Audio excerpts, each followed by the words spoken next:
Hola, bienvenidos a Legal News. Soy Augusto Van Tienen, director académico de la plataforma de contenidos jurídicos Master Law Global. La propuesta de hoy es conversar con Daniel Levy sobre criptoactivos, divorcio y sucesión. Daniel, gracias por acompañarnos. Daniel es miembro del estudio Becar Varela, una de las firmas de abogados más importantes de la República Argentina, con más de 150 profesionales. Antes de comenzar, Daniel, quería darte mis felicitaciones por el reconocimiento entregado por Chambers Latam 2021 con el Award Argentina Client Service para la firma Becar Varela, así que nuestras felicitaciones a ustedes. Y un poco la propuesta, Daniel, es compartir una mirada práctica sobre este tema. La verdad que si yo hoy tuviera un cliente que me viene a hacer un planteo de sucesión o de divorcio, ¿no? Y me dice, mirá, papá nos dejó unos criptos, yo no sabría por dónde empezar, con lo cual me parece que esta charla no solamente va a ser útil para mí, sino para varios que van a escuchar esta entrevista. Está claro, me da la impresión que todos coincidimos que los criptoactivos califican como bien. En esto creo que hay un consenso. Sin embargo, hay una suerte como de mirada por parte de los que están en estos temas, de que los criptoactivos no estarían como alcanzados por la ley o por el marco regulatorio. ¿Cuál es tu mirada respecto de esto? Bueno, Pablo, antes que nada, gracias por la invitación, por permitirme participar de este espacio y conversar sobre estos temas que a mí por lo menos me resultan apasionantes. Aclaro ante todo, digamos, que yo vengo más del ala, si se quiere, de fintech, y de ahí mi interés por el estudio y por trabajar con temas relacionados con cripto.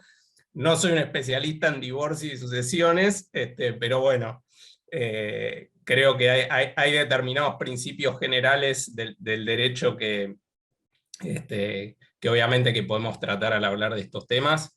Y en relación justamente a lo que vos planteás como comentario introductorio, esta idea de, bueno, qué concepción o qué lectura podemos hacer de los criptoactivos desde el derecho, qué son. Y es cierto, como decís vos, lo que nos pasa, por ejemplo, a los abogados que asesoramos muchas veces a emprendedores que se meten en este tipo de negocios, o a inversores, o a gente que empieza a interactuar con los criptoactivos, es un poco cierto mito de que es un mundo que está fuera de la regulación y que, digamos, que el derecho no le da ningún tratamiento, que es algo medio desconocido, y entonces hay como una idea, digamos, de que cualquier cosa que suceda con los criptoactivos, de que uno puede hacer cualquier cosa con eso, y va a estar exento de cualquier tratamiento legal. Y la verdad, como vos bien sabés, digamos, en el ámbito del derecho, en realidad no hay nada que esté afuera del derecho, ¿no? Es decir, cuando un caso le llega a un juez está obligado a resolver. De modo que, aunque es cierto que las regulaciones de los países, dependiendo del país, todavía es difícil encontrar marcos regulatorios muy precisos sobre tratamiento de los criptoactivos. En algunos países se están discutiendo algunas leyes. En el nuestro hay un proyecto de ley también. Digamos, lo cierto es que hay una lectura que se hace desde el derecho de qué tipo de naturaleza jurídica puede tener un criptoactivo, y como vos bien decís, hasta ahora, por lo menos en Argentina y en varios otros países, un poco con ciertas opiniones de los reguladores, por ejemplo el Banco Central, que ha venido diciendo que no considera los criptoactivos como moneda de curso legal, la CNB, que ha dicho que en principio no lo considera un valor negociable. Entonces, digamos, un poco la conclusión es que un criptoactivo para nuestro derecho es como un activo más, digamos, ¿no? Como un bien más, podríamos precisarlo como un bien inmaterial, digamos. Correcto. En algún caso la UIF en una resolución lo define un poco como una representación digital de valor, pero, digamos, en términos generales uno diría, bueno, en realidad no es que está fuera del derecho y no es que, digamos, está sujeto a un tratamiento que no tiene nada que ver con los principios generales a los que estamos acostumbrados a ver otros temas, sino que debemos un poco mirarlos bajo esta óptica, digamos, como un activo más o un bien más que forma parte del patrimonio de la persona y estará sujeto a los efectos que el derecho tiene sobre el patrimonio, ¿no? Por ahora esperemos que siga siendo así, porque es justamente cuando no está regulado donde tenemos el espacio para poder ser más flexibles, más maleables a la hora de, ante un bien innominado o ante un negocio no regulado, tenemos más chances de poder ser creativos en las construcciones de negocios jurídicos detrás de estos criptos, ¿no? Ahora, volviendo un poco al ejemplo que te decía antes, ¿no? Esto de viene el cliente a decirme, mi padre falleció y me dejó criptoactivos, ¿no? En una wallet. Aprovechando tu experiencia de ser abogado experto en fintech, ¿podrías un poco explicarnos la diferencia entre wallet o billetera virtual y otros conceptos que están dando vueltas, que es donde podría estar de pronto alojado o depositado un cripto? Dale, perfecto. Vamos a tratar de hablarlo un poco en términos más bien simples, pero básicamente, digamos, los criptoactivos, quizá los más conocidos, Bitcoin como criptomoneda o Ether, digamos, ahora hay miles dando vueltas, pero por poner ejemplos, digamos, uno los puede tener en una billetera, ¿sí? que puede estar administrada por terceros, que en general son conocidos en el mercado como exchanges, digamos que son los que de alguna manera te venden, ¿sí? el cripto, te lo compran a cambio de cash, y accesoriamente te prestan el servicio de mantenerte en custodia ese cripto en una billetera. Ese diría que es el caso más conocido de tenencia de cripto, sobre todo por personas que quizá no tienen demasiada sofisticación o que se han metido demasiado detalle en el mundo cripto. Dice, el exchange, a ver, acá te interrumpo, el exchange sería como la casa de cambio o el banco, Exacto. y que te ofrece una wallet donde te dice, te abro una cuenta llamada billetera virtual y ahí te deposito el cripto que acabas de comprar. Esto es un poco el lenguaje Exactamente, o los digamos, conceptos básicos. exacto, y las más conocidas, que son las que operan a través de aplicaciones en el teléfono, digamos, uno puede ver en la aplicación la cantidad de cripto que tiene, ¿no? Eso vendría a ser como la billetera virtual o la cuenta virtual donde uno mantiene ese cripto. Después hay otras maneras de tenencia del cripto para personas que quizá están más preocupadas por la seguridad. Porque ¿qué sucede? Digamos, este cripto que vos lo tenés en esta billetera que administra un tercero, generalmente ese negocio, ese tercero, navega por internet y está sujeto siempre a riesgos de hackeo, y además de confianza de que efectivamente ese tercero, cuando yo quiera ir a rescatar ese cripto, digamos, efectivamente lo tenga. Entonces, algunas personas que prefieren resguardar más la seguridad de esa tenencia de cripto, pueden operar también con otro tipo de billeteras que de alguna manera se alejan, digamos, de las conexiones a Internet y que el usuario las protege él mismo sin necesidad de darle la custodia de un tercero, ¿sí? Generalmente, digamos, algunas de estas billeteras se las conoce como cold wallets, ¿sí? Que por ejemplo, algunas funcionan como pendrives. Entonces, como el cripto en general está conformado por claves públicas y privadas, ¿sí? Este tipo de wallets que son más privadas o frías, como se les llaman, le permiten al usuario custodiar él mismo las claves, digamos, privadas y que no queden a merced de la custodia de un tercero, ¿no? Entonces, ahí cuando vos, Pablo, decís, bueno,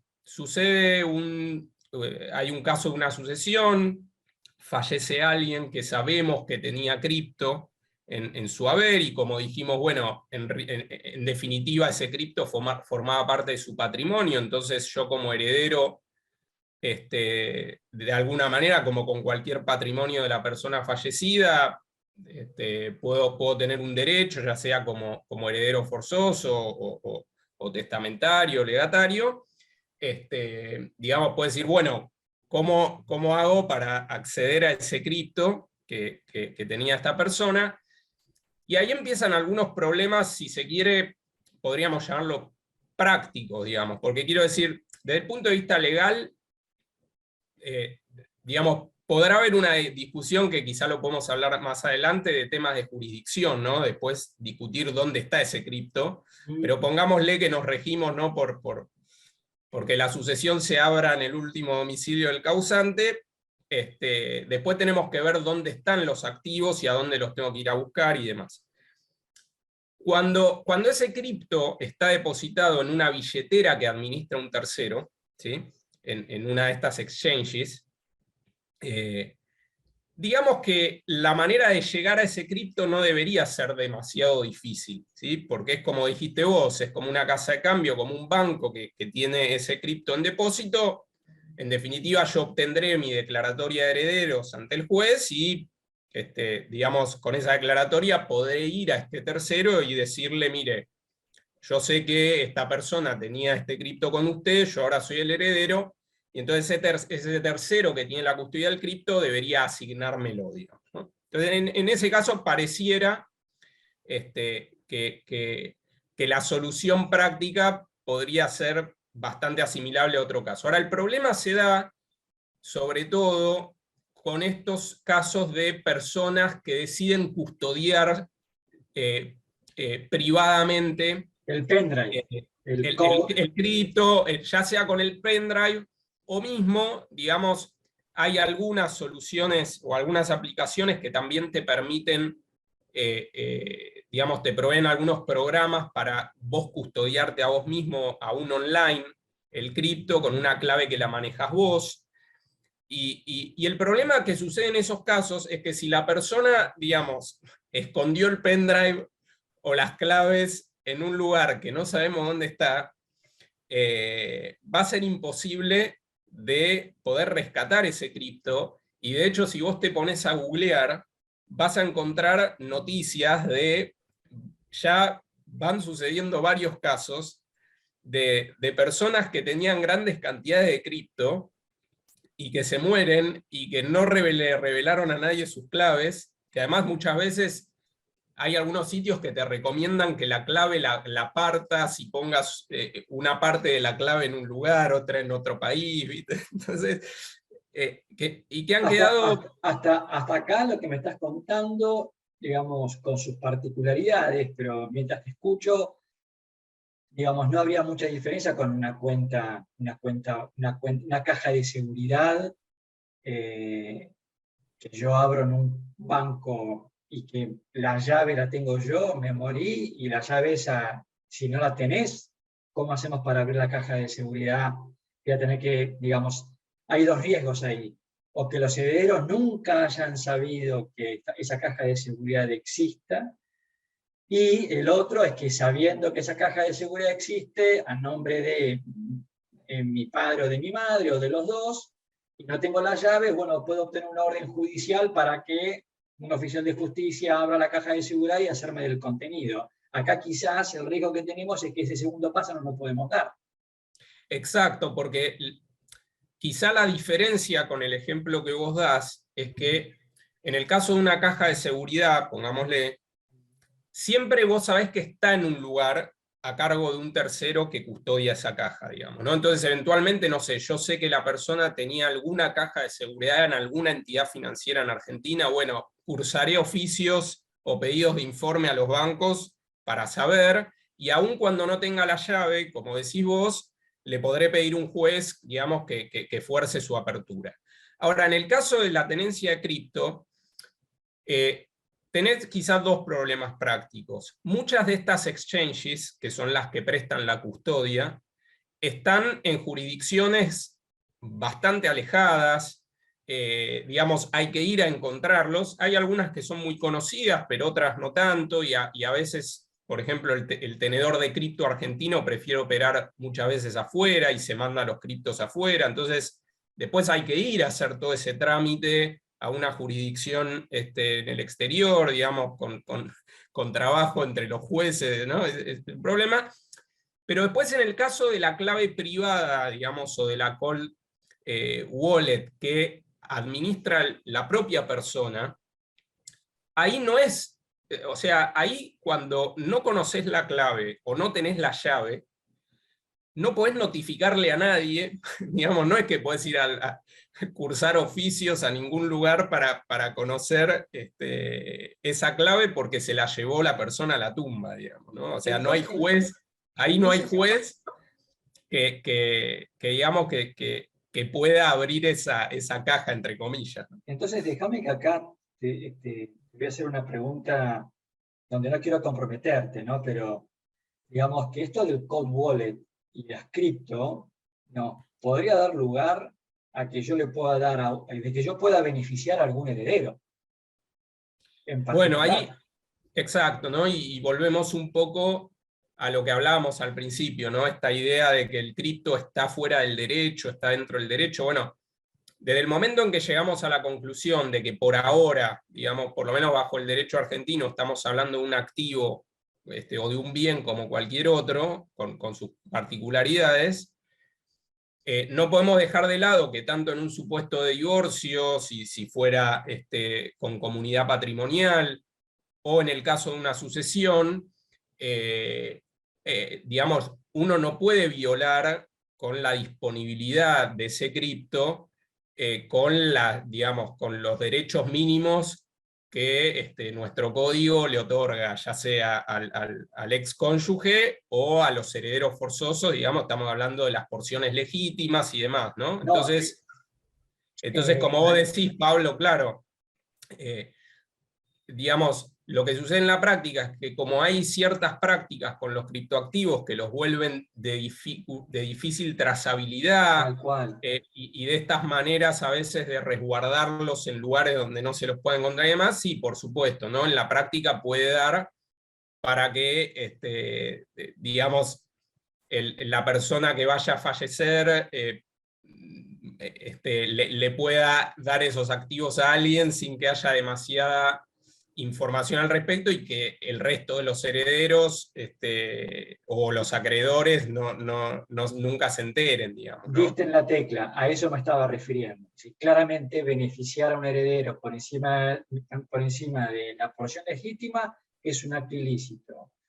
Ahora, esto lo que hace es a la trazabilidad, como vos bien mencionás. Es decir, yo te doy el pendrive y ¿quién se entera de esto? ¿Me entendés? A esto voy.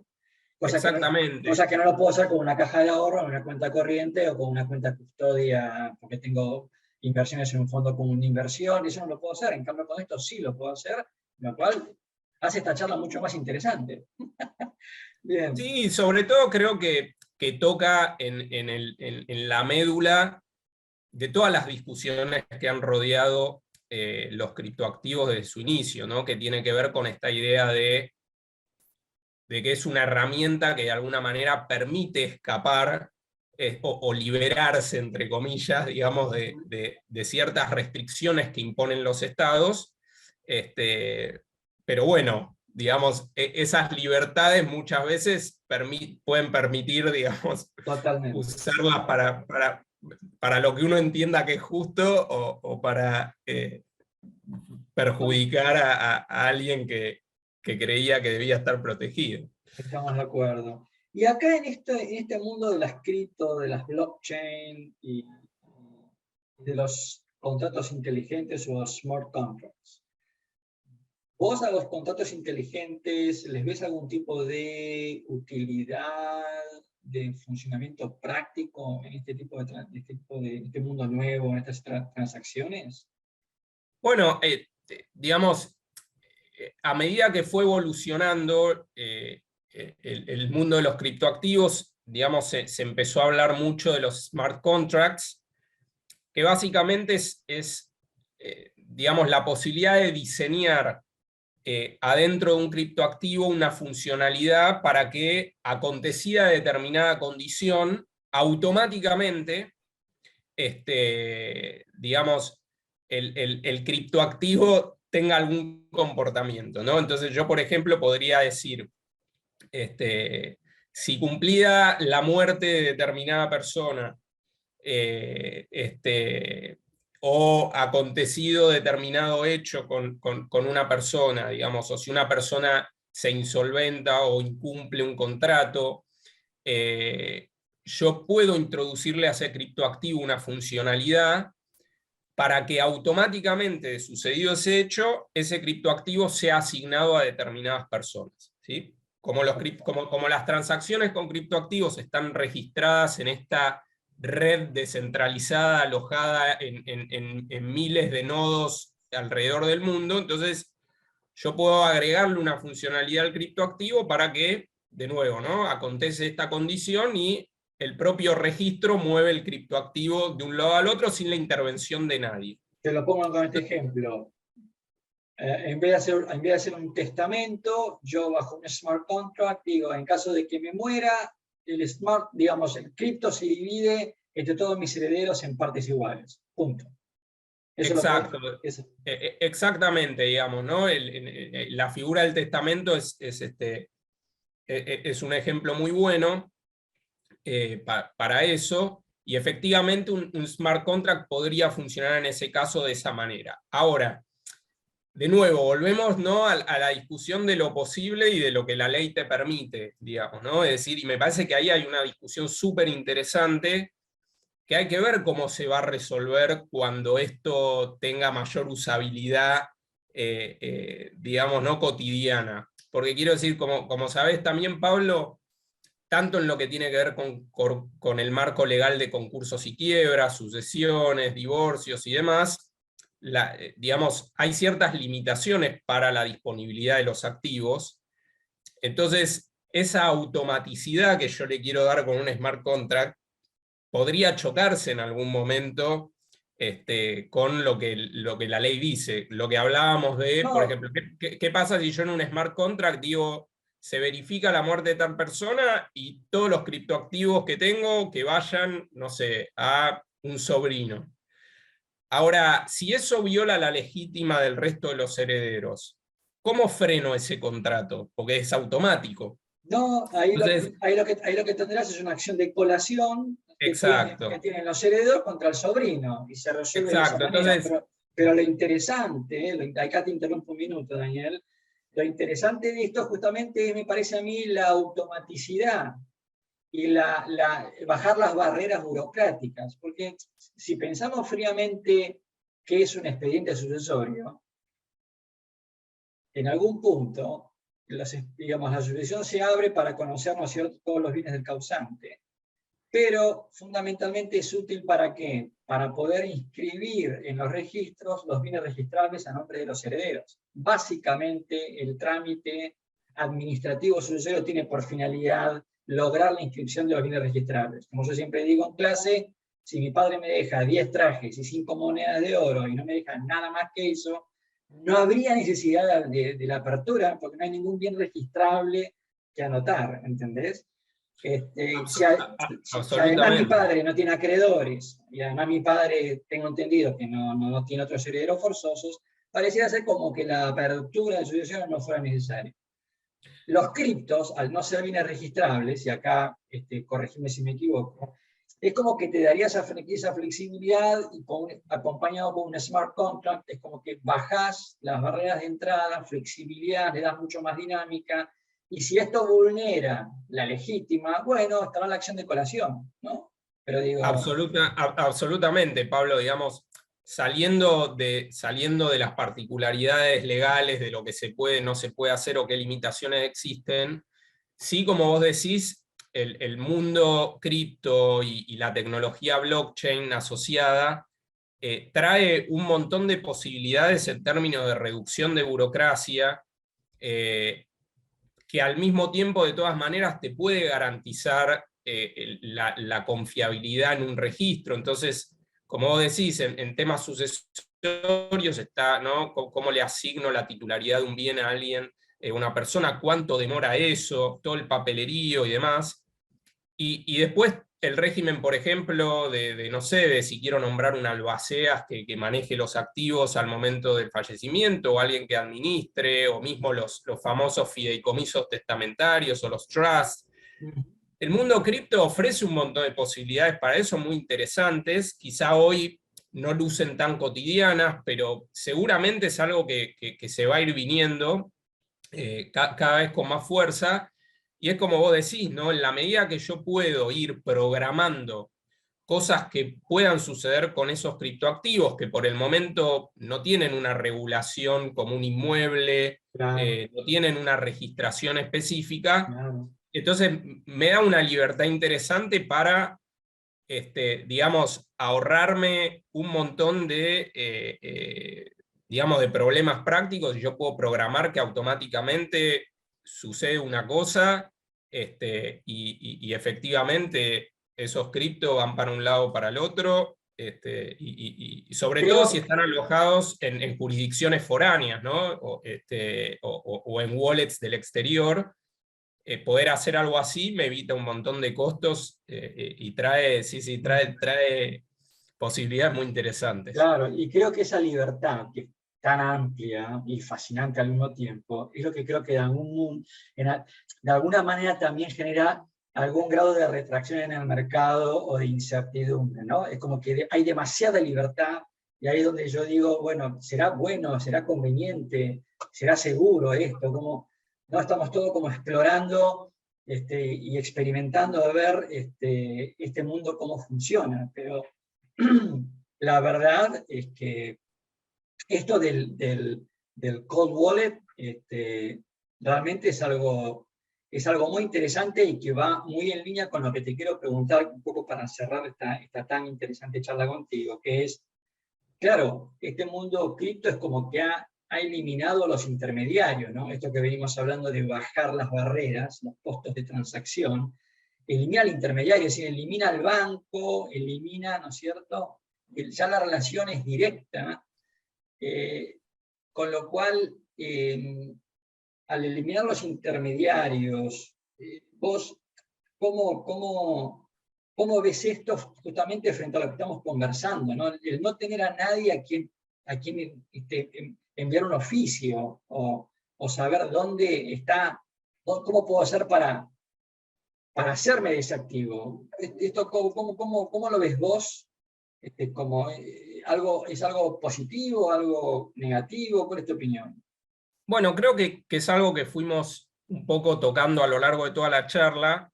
De nuevo, ¿no? Creo que la idea, o cuando nace Bitcoin, digamos, y en esas primeras ideas o banderas atrás del mundo de los criptoactivos, que todavía están muy fuertes, digamos, subyace esta idea de ir hacia un mundo descentralizado, ¿no? Donde nadie tenga el monopolio del manejo, del registro, de los movimientos, es decir, que nadie tenga el control y que todos lo tengamos al mismo tiempo, ¿no? Es decir, que no necesitemos de un montón de entidades financieras en el medio para hacer una transferencia internacional, o para hacer una transferencia de activos, lo que hablábamos de la automaticidad, los smart contracts.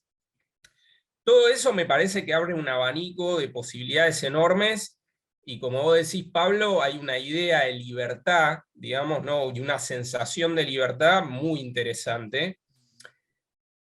Ahora, claro, por supuesto, digamos, uno tiene que, de alguna manera, también cargar con la responsabilidad que trae esa libertad y esas posibilidades, ¿no? Y por supuesto, como vos decís, bueno, el mundo más libre también nos trae un montón de incertidumbres, con lo cual lo primero que yo diría es, para cualquiera que se mete en este mundo, es estar familiarizado, informado, educarse, conocer.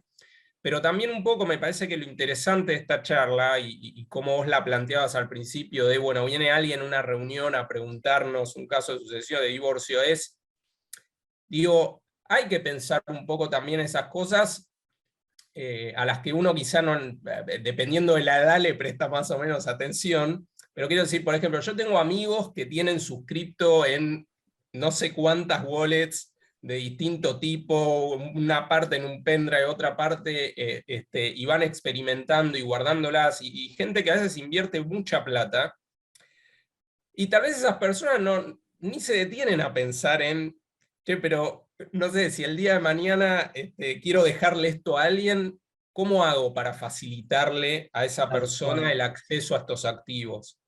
Entonces, ¿lo quiero guardar privadamente? Bueno, tal vez tenga que pensar algún mecanismo de, bueno, ¿cómo hago para que esa persona conozca la clave el día que yo no esté? Digo, Bien. por supuesto que pero me parece que son estas cosas interesantes que trae todo este mundo, ¿no? Así que, y me parece, Pablo, que es muy interesante seguirlo, sobre todo, bueno, quienes estamos en el mundo del personas les puede parecer más aburrido.